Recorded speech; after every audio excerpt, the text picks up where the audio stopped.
bersama-sama datang ke dalam hadirat Tuhan. Pagi hari ini kita mau menyembah Dia, kita mau meninggikan Dia di dalam hidup kita, kita mau memuji Dia. Mari kita bersama-sama masuk ke dalam hadirat-Nya. Kita mau katakan alam semesta.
Shalom Bapak Ibu yang dikasihi Tuhan. Mari kita bersama-sama datang ke dalam hadirat Tuhan. Pagi hari ini kita mau menyembah Dia, kita mau meninggikan Dia di dalam hidup kita, kita mau memuji Dia. Mari kita bersama-sama masuk ke dalam hadirat-Nya. Kita mau katakan alam semesta.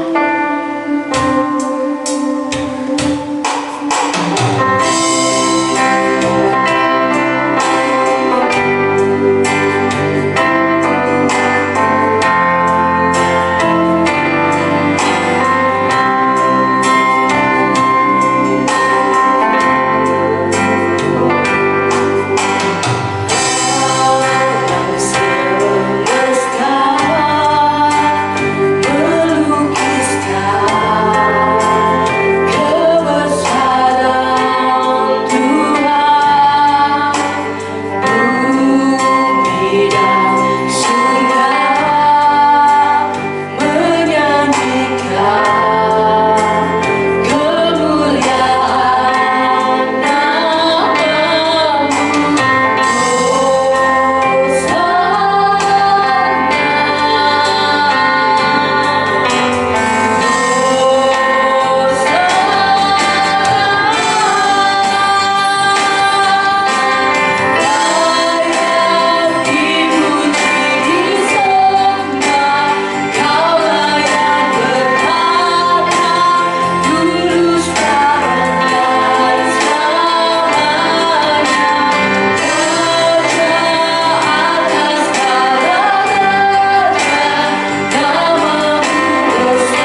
bersyukur bahwa pagi hari ini kami boleh bersama-sama masuk ke dalam hadirat-Mu. Biarlah kami terus Tuhan meninggikan Engkau, memuliakan Engkau Tuhan. Dan kami percaya Tuhan, Engkau menopang kami, Engkau memberkati kami, Engkau mencurahkan kasih-Mu kepada kami semuanya Bapa. Kami percayakan Tuhan, ibadah kami dari awal hingga akhir ke dalam tangan kasih-Mu. Dan hanya Engkau yang berotoritas atas hidup kami. Terima kasih Tuhan, terima kasih. Di dalam nama Tuhan Yesus Kristus. Haleluya. Amin. Kita mau terus bersukacita untuk Tuhan kita. Kita terus berjalan bersama Dia. Kita katakan lebih lagi. Berjalan bersamamu, tak akan ku gentar.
meletakkan hati kita, meletakkan pikiran kita, meletakkan hidup kita di tangannya, dan kita mau semakin dekat dengan Dia.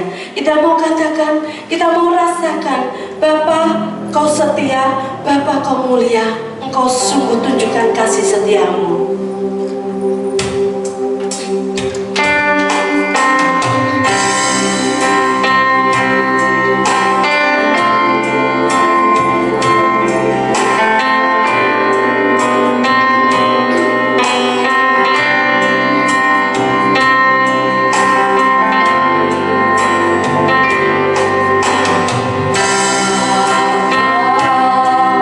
Kau setia.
Kami ingin lebih lagi Tuhan mendengarkan akan kebenaran firman-Mu.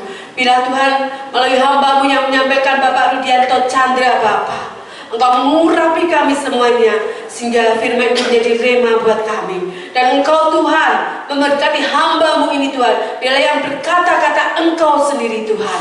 Kami serahkan ke dalam tangan kasih-Mu, hanya di dalam nama Tuhan Yesus Kristus. Haleluya. Amin. Shalom Bapak Ibu dan Saudara sekalian yang dikasihi dan mengasihi Tuhan Yesus Kristus.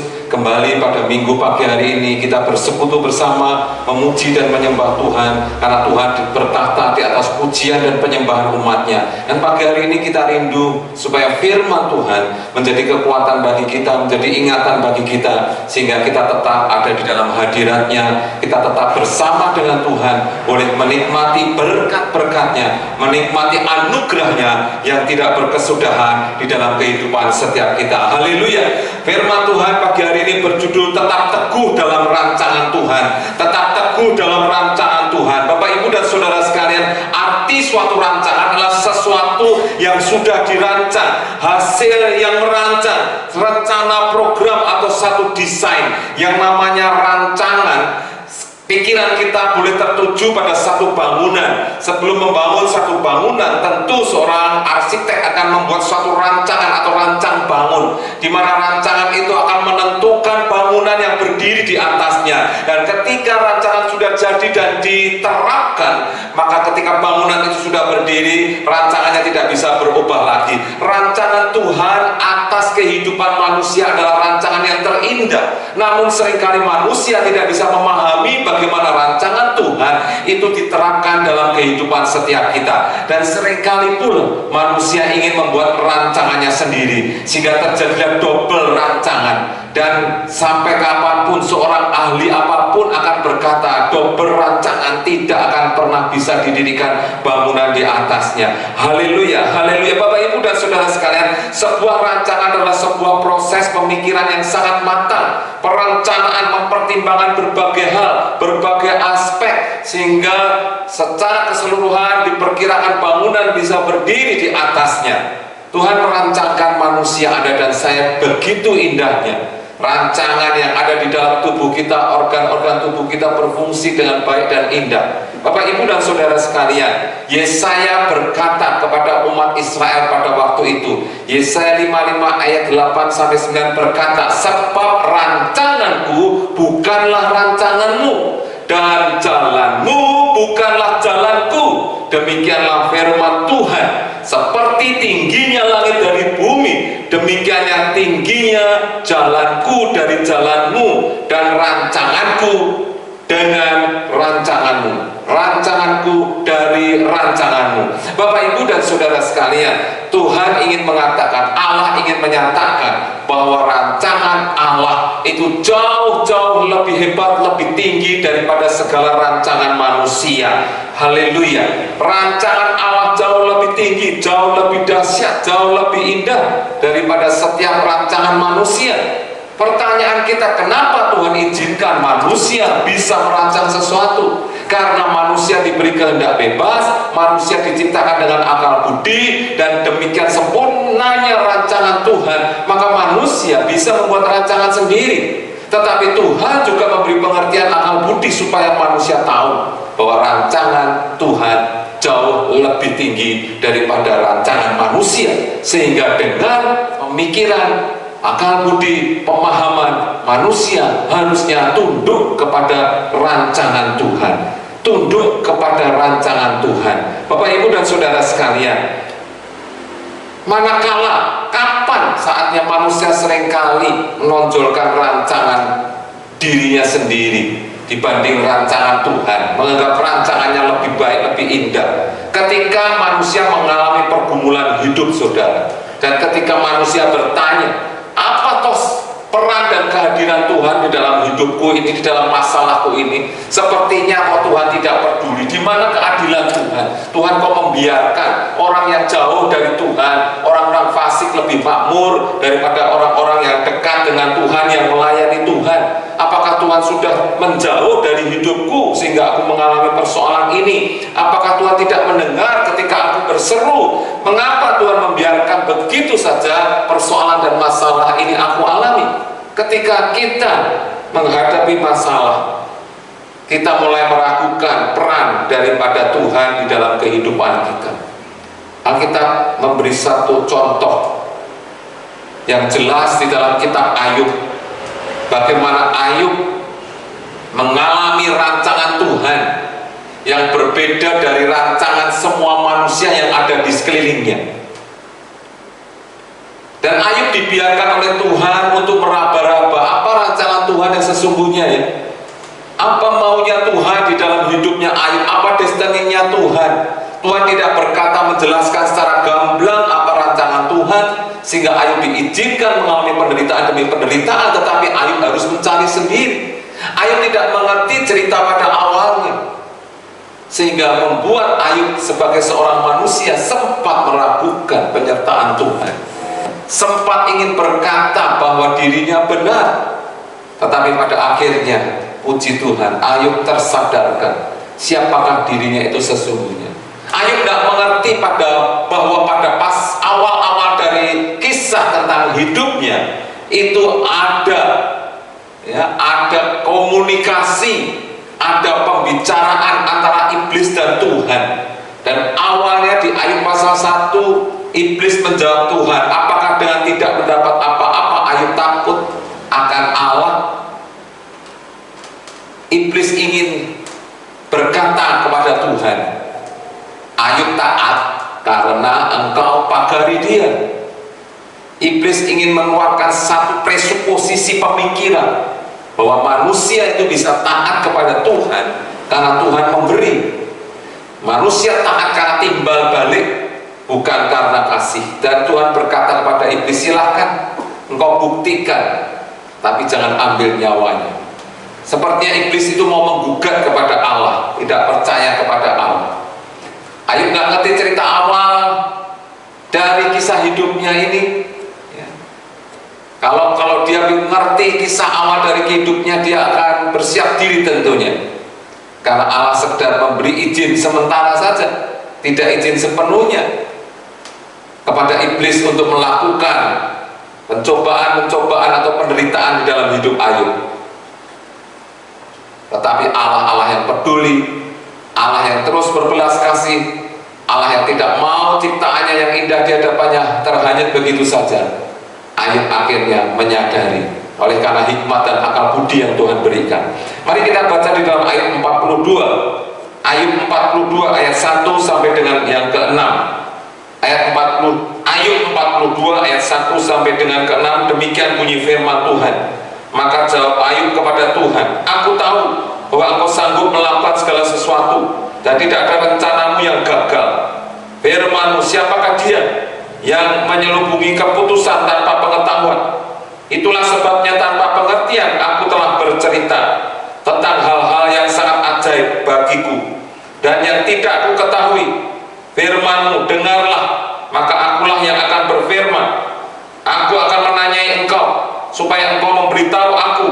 Hanya dari kata orang saja aku mendengar tentang engkau, tetapi sekarang mataku sendiri memandang engkau. Oleh sebab itu aku mencabut perkataanku dan dengan menyesal aku duduk dalam debu dan abu. Bapak, Ibu, dan saudara sekalian, rancangan dan jalan Tuhan itu berbeda dengan rancangan dan jalan manusia. Rancangan dan jalan manusia hanya sebatas mata memandang, tapi pemikiran Tuhan melampaui batasan ruang dan waktu. Manusia merupakan hasil rancangan Tuhan, tapi Tuhan bukan merupakan hasil rancangan manusia, karena Dia adalah pencipta dan kita adalah ciptaan. Oleh karena itu setiap manusia harus sungguh-sungguh menyadari hal ini, sehingga tidak ada lagi yang perlu disombongkan di hadapan Tuhan, sehingga tidak keluar hujatan kepada Tuhan, sehingga tidak keluar ketidakpercayaan kepada Tuhan. Bapak, Ibu, dan saudara sekalian, di sepanjang kisah Ayub pasal 2 sampai dengan Ayub pasal yang ke-40, Ayub terus bergumul dengan keadilan Tuhan. Di mana keadilan Tuhan? Dia terus bergumul mencari tahu mengapa dia harus mengalami penderitaan demi penderitaan seperti yang dia alami. Padahal ketika dia melihat dirinya itu, dia setia kepada Tuhan. Dia setia melakukan apa yang dari perintah Tuhan. Tetapi di pasal-pasal terakhir kita tahu bahwa Ayub akhirnya menyesali atas kesombongannya, menyesali atas protesnya kepada Tuhan, menyesali atas segala pertanyaan-pertanyaan yang diajukan dengan penuh curiga kepada Tuhan. Dan dia bertobat, saudara. Maka Tuhan memulihkan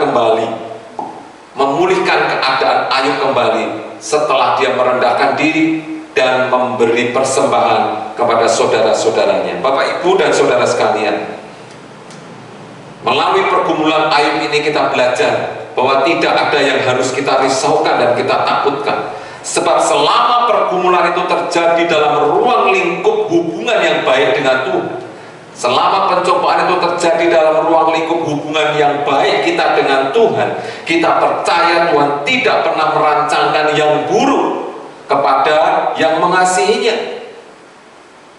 Ketika kita tetap mengasihi Tuhan, pastikan tidak ada rancangan buruk buat setiap kita, karena kita tetap izinkan Tuhan mengontrol kehidupan kita.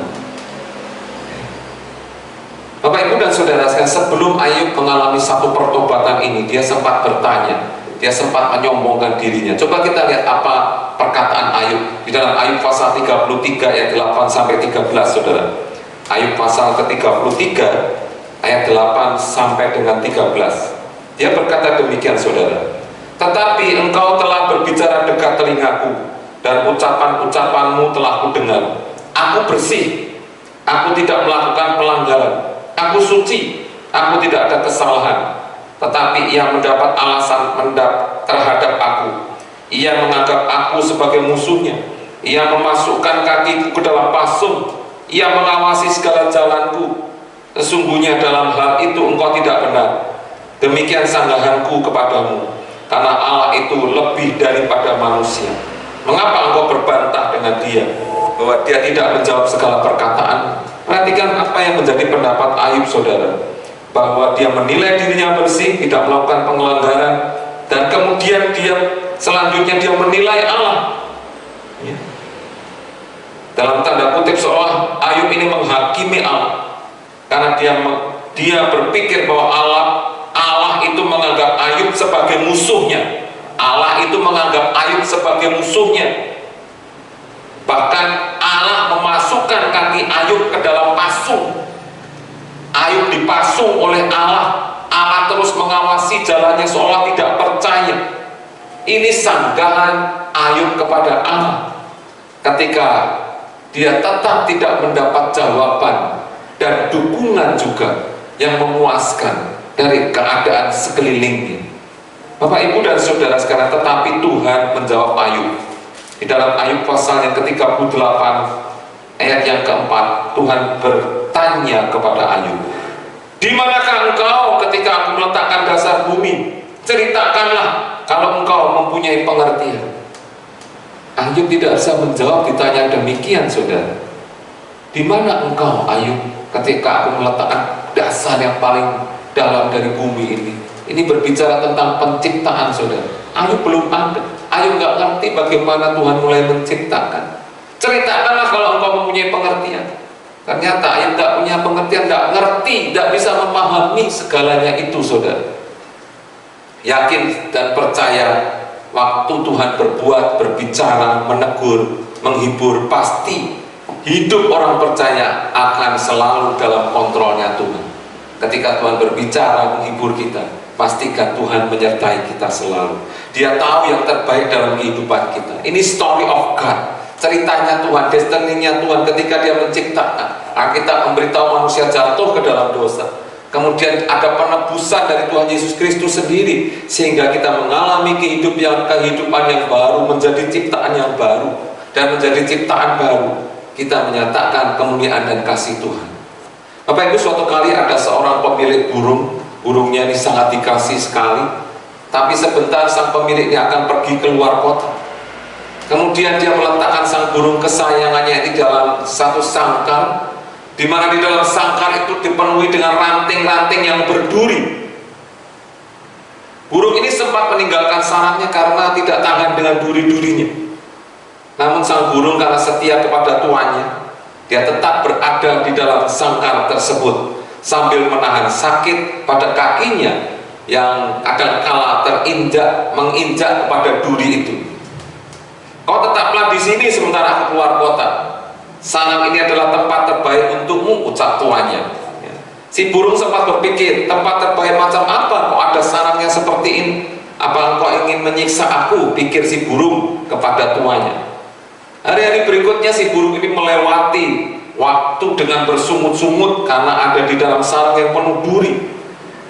Tapi pada suatu saat datanglah hujan yang sangat deras sekali, sehingga banjir melanda, menghanyutkan, menyapu semua ladang dan rumah, hempasan angin tentunya membuat si burung ini terluka. Tapi si tuan kembali. Ketika sang tuan ini kembali untuk mencari harta bendanya termasuk ternaknya, semua habis.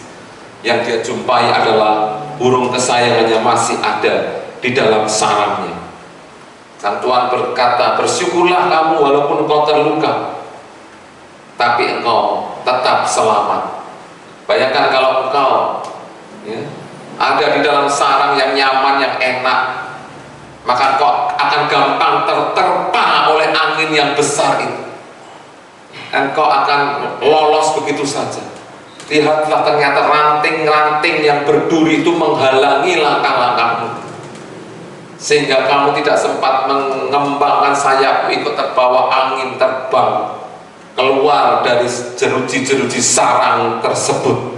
Bapak, Ibu, dan saudara sekalian, kisah ini memberitahukan bagi setiap kita ada rancangan-rancangan Tuhan yang walaupun pada prosesnya tidak menyenangkan, menyakitkan, tetapi rancangan itu adalah rancangan yang terbaik, rancangan yang terindah. Di dalam proses itu kita dilatih untuk tetap bersabar, lebih mengasihi, lebih mengampuni, lebih bersyukur, bahkan lebih kuat ketika badai yang besar menghantam kehidupan kita.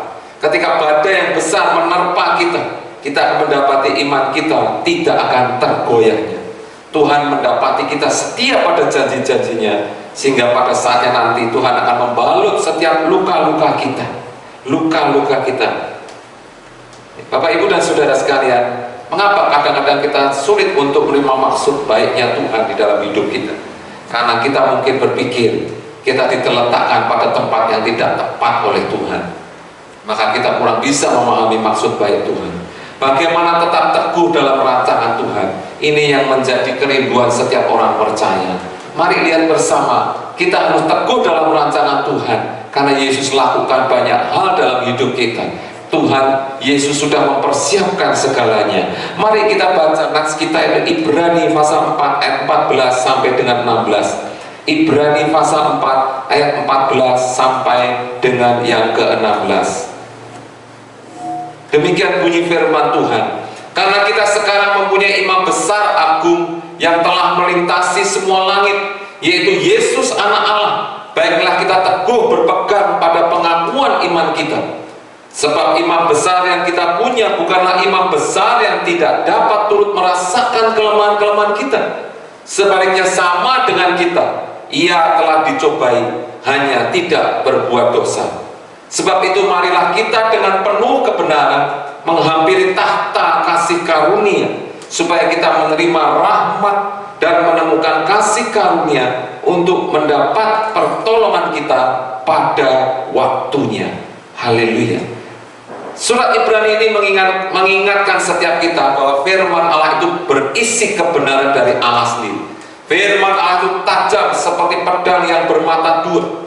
Kebenaran Allah selalu menelanjangi setiap perbuatan-perbuatan manusia, dan tidak ada seorang pun yang mampu menyembunyikan diri dari kemahatauan Allah itu sendiri. Itulah sebabnya setiap orang harus mempertanggungjawabkan segala perbuatannya di hadapan Allah kelak.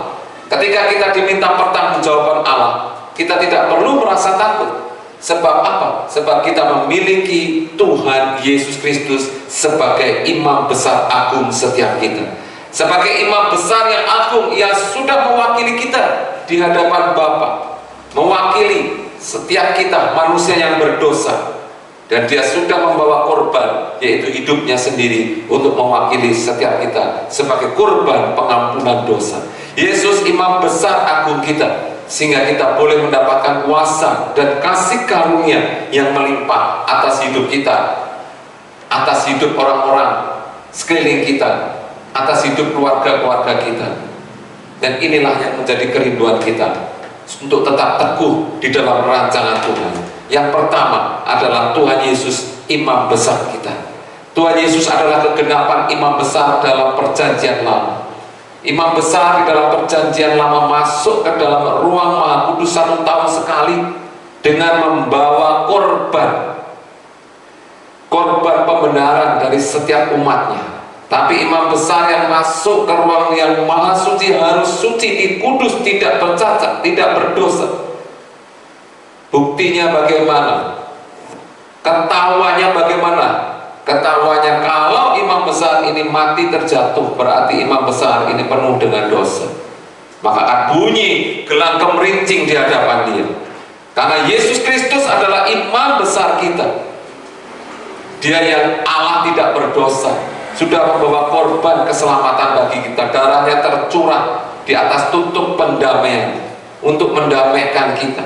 Imam besar perjanjian lama adalah orang yang masih berdosa, tapi Yesus tidak berdosa. Dia adalah anak Allah sendiri. Itulah yang menjadi jaminan setiap kita, sehingga kita perlu teguh terus dalam rancangan-rancangan Tuhan. Kekuasaannya sempurna, saudara. Dikatakan tadi, imam besar yang telah melintasi semua langit. Artinya dia berkuasa, kekuasaannya penuh dan sempurna. Apa yang menjadi keraguan setiap kita, saudara? Yang melintasi semua langit. Dan disebutkan imam besar agung kita adalah Yesus, anak Allah sendiri. Anak Allah sendiri. Ini suatu keyakinan iman yang harus kita pegang. Inilah pengakuan iman kita. Sebab tidak ada imam besar seperti Tuhan Yesus Kristus tersebut, saudara. Oleh karena itu, ketika kita sungguh-sungguh menempatkan Yesus sebagai imam besar agung kita, mari kita tetap teguh dalam rancangannya. Dia bertanggung jawab atas kehidupan kita. Dia memelihara kehidupan kita. Dia tidak membiarkan kita sendirian. Imam besar agung itu telah mengalami segala sesuatu, dan dia memberikan jalan itu bagi setiap kita. Akulah jalan dan kebenaran dan hidup. Tidak ada seorang imam besar agung manusia yang mau mengatakan bahwa dirinya ini adalah jalan. Semua orang cari jalannya sendiri-sendiri. Imam besar hanya mengarahkan saja. Bapak, Ibu, dan saudara sekalian, dan inilah kerinduan kita, melintasi segala langit. Imam besar kita jauh lebih tinggi daripada imam besar di dunia ini, bahkan pemerintah-pemerintah, bahkan penguasa-penguasa. Oleh karena itu Paulus berkata pada jemaat Efesus demikian, Efesus 1 ayat 20-21, yang dikerjakannya, yaitu imam besar agung kita, di dalam Kristus dengan membangkitkan dia dari antara orang mati dan mendudukkan dia di sebelah kanannya di surga, jauh lebih tinggi daripada segala pemerintah dan penguasa dan kekuasaan dan kerajaan dan tiap-tiap nama yang dapat disebut, bukan hanya di dunia ini saja, melainkan juga di dunia yang akan datang. Yesus imam besar kita duduk di sebelah kanan Allah Bapa. Itu membuktikan kekuasaannya yang sempurna, kekuasaannya yang penuh. Sehingga bagi setiap kita tidak perlu takut, tidak perlu khawatir untuk tetap teguh dalam rancangannya. Sebab Kristus bukan masuk dalam tempat kudus buatan tangan manusia yang hanya merupakan gambaran saja dari yang sebenarnya, itu tabernakel, tetapi ke dalam surga sendiri untuk menghadap hadirat Allah guna kepentingan kita. Ibrani 9 ayat 24. Dia tidak hanya masuk ke dalam buatan tangan manusia, tetapi di dalam kekekalan. Bagaimana tetap teguh di dalam rancangan Tuhan? Kita tahu bahwa Tuhan Yesus imam besar kita mengerti, bersimpati dengan kelemahan-kelemahan kita. Dia tahu kelemahan-kelemahan kita. Dikatakan sebab imam besar yang kita punya bukanlah imam besar yang tidak dapat turut merasakan kelemahan-kelemahan kita. Sebaliknya sama dengan kita, ia telah dicobai, hanya ia tidak berbuat dosa. Dia bersimpati, dia melakukan apa yang kita alami. Dia mengalami pencobaan, dia mengalami penderitaan, tapi dia tidak berbuat dosa. Ini dikatakan Yesus memiliki hikmat surgawi dan juga hikmat bagi kita. Hikmat surgawi, dia tetap dalam keadaan tidak berdosa. Tetapi hikmat bagi kita adalah dia menyediakan dirinya sebagai jalan tersebut. Apa buktinya Tuhan mengerti kesusahanku? Yesus pernah lapar, Tuhan Yesus pernah dicaci, berdarah-darah bahkan mati sebagai manusia untuk kita semua. Dia sudah lebih dulu mengalaminya, segala apa yang kita alami, sehingga kita tinggal menjalani saja apa yang sudah pernah dijalani oleh Tuhan Yesus, Imam Besar Agung kita. Bagaimana tetap teguh di dalam rancangan Tuhan. Mari hampiri tahta kasih karunia-Nya, hampiri tahta kasih karunia-Nya. Haleluya. Ayat yang ke-16, sebab itu marilah kita dengan penuh keberanian menghampiri tahta kasih karunia, supaya kita menerima rahmat dan menemukan kasih karunia untuk mendapatkan pertolongan kita pada waktunya. Seringkali kita tidak berani hampiri tahta kasih karunia Tuhan karena menganggap diri kita tidak layak, menganggap diri kita kurang taat, menilai diri kita kurang setia. Bapak, Ibu, dan saudara sekalian, firman Tuhan berkata, mari hampiri apapun keadaanmu, hampiri tahta kasih karunia Allah. Karena Tuhan Yesus sebagai Imam Besar Agung sudah melakukan segalanya. Yang penting bagi kita adalah satu kesadaran bahwa aku akan diubah oleh Tuhan, oleh anugerah, oleh kasih karunia. Tuhan melihat keberanian kita, kesetiaan kita, dan pengorbanan kita untuk mau menghampiri Dia. Ketika kita menghampiri dengan sungguh-sungguh hati, beribadah dengan sungguh hati, dengan sepenuh hati, dengan semangat yang tinggi, maka kita akan mendapatkan, bukan mendapatkan hanya apa yang ada di dunia ini, tapi mendapatkan berkat kekekalan dalam kehidupan kita.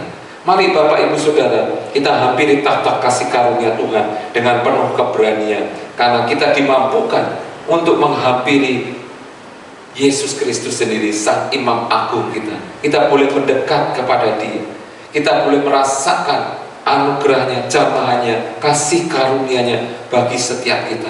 Kenapa? Karena kita memiliki iman percaya kepada Allah. Kita mampu berseru-seru kepada Tuhan untuk meminta pertolongan, dan lebih-lebih kita ini diadopsi menjadi anak-anak, menjadi anak-anak Allah. Oleh karena itu mari tetap terus teguh di dalam rancangan-rancangan Tuhan bagi setiap kita, karena rancangannya adalah rancangan yang terbaik atas kehidupan kita. Bagaimana tetap teguh dalam rancangan Tuhan? Kita harus yakin, percaya, kenakan Tuhan Yesus adalah Imam Besar kita. Tidak ada yang lain, hanya Yesus saja. Tuhan Yesus bersimpati dengan segala kelemahan-kelemahan kita. Dia turut serta merasakannya, dan Dia sudah mengalaminya sendiri. Dan Tuhan Yesus mempersilahkan setiap kita untuk menghampiri tahta kasih karunia-Nya kapan saja, ya, tidak terbatas, setiap saat. Hampiri tahta kasih karunia Tuhan, maka kita akan mendapatkan anugerah, kekuatan, rancangan yang terbaik dalam kehidupan kita. Amin. Mari kita berdoa. Tuhan, kami datang padamu pagi hari ini mengucap syukur dan terima kasih karena penyertaan-Mu sempurna dalam hidup kami, Tuhan. Terima kasih, Engkau Allah yang dahsyat, Allah yang perkasa, Tuhan. Mampukan kami, Tuhan, bukan dengan kekuatan kami, tapi dengan kekuatan-Mu sendiri untuk menghampiri Engkau, mendekat kepadamu, Tuhan. Mampukan Roh Kudus untuk kami tetap teguh berdiri di dalam rancangan-rancangan yang Kau buat dalam kehidupan kami, kehidupan keluarga kami, kehidupan persekutuan kami, kehidupan komunitas-komunitas kami. Terima kasih Tuhan, terima kasih Roh Kudus. Nyatakan kehendak-Mu pada kami ingin lebih lagi bersama dengan Engkau. Terima kasih Tuhan, di dalam satu nama Tuhan kami Yesus Kristus, kami sudah berdoa dan mengucap syukur. Haleluya. Semua diberkati firman Tuhan, katakan amin. Bapak, Ibu, dan saudara sekalian, mari kita tetap terus berdoa, meminta penyertaan Tuhan di dalam kehidupan kita sehari-hari, di dalam pekerjaan kita, di dalam pelayanan kita, di dalam hubungan-hubungan kita, dimanapun komunitas kita berada, baik dalam keluarga, dalam pekerjaan, di dalam pelayanan, di lingkungan sekeliling kita. Biar Kristus tetap nampak nyata di dalam kehidupan kita. Kristus nampak nyata dalam kehidupan kita ketika kita tetap teguh berdiri dalam rancangannya. Mari kita berdoa. Tuhan, terima kasih buat anugerah-Mu. Terima kasih buat penyertaan-Mu. Pagi hari ini kami berdoa bagi para pemimpin negeri kami Indonesia, Presiden, Wakil Presiden, jajaran kabinet, serta seluruh lembaga-lembaga negara TNI dan Polri, dan segenap elemen masyarakat Indonesia ini. Tuhan, tangan-Mu tak kurang panjang untuk menjangkau setiap mereka. Mereka Kau pilih dengan hikmat-Mu sendiri. Biarlah mereka menyalurkan hikmat-Mu atas dunia ini, atas seluruh rakyat Indonesia ini, sehingga seluruh rakyat boleh mendukung para pemimpin kami dengan satu kesadaran dan bersama-sama mewujudkan masyarakat Indonesia adil dan makmur, masyarakat Indonesia yang sehat selalu terbebas dari pandemi COVID-19, masyarakat Indonesia tumbuh perekonomiannya. Di dalam nama Yesus, kuasa-Mu nyata di tengah-tengah kami Tuhan, anugerah-Mu nyata bagi kami Tuhan. Terima kasih Tuhan Yesus, Engkau sungguh baik dan amat baik bagi kami. Anugerah kekuatan kuasa-Mu nyata Tuhan. Jamah pemimpin kami Tuhan, hindarkan segala yang anarkis dari bumi ini. Hanya ada damai, sejahtera, sukacita saja di bumi Indonesia ini. Tuhan, Engkau memberikan kedamaian, kepuasan bagi hati seluruh rakyat Indonesia ini Tuhan. Terlebih mendekati pilkada nanti Tuhan, tanggal 9-10 Desember, Tuhan menyatakan kuasa-Mu menjaga Indonesia dari orang-orang yang tidak bertanggung jawab ini. Terima kasih Tuhan Yesus. Kau jamah saudara-saudara kami yang sakit, yang lemah fisik di dalam nama Yesus. Tuhan pulihkan, Tuhan beri kekuatan, Tuhan beri kesehatan selalu. Biar anugerah-Mu nyata bagi kami semua. Terima kasih Tuhan. Jamah-Mu Tuhan memulihkan kondisi perekonomian Indonesia ini di dalam nama Yesus. Kami memakai kekuatan yang daripada Tuhan saja.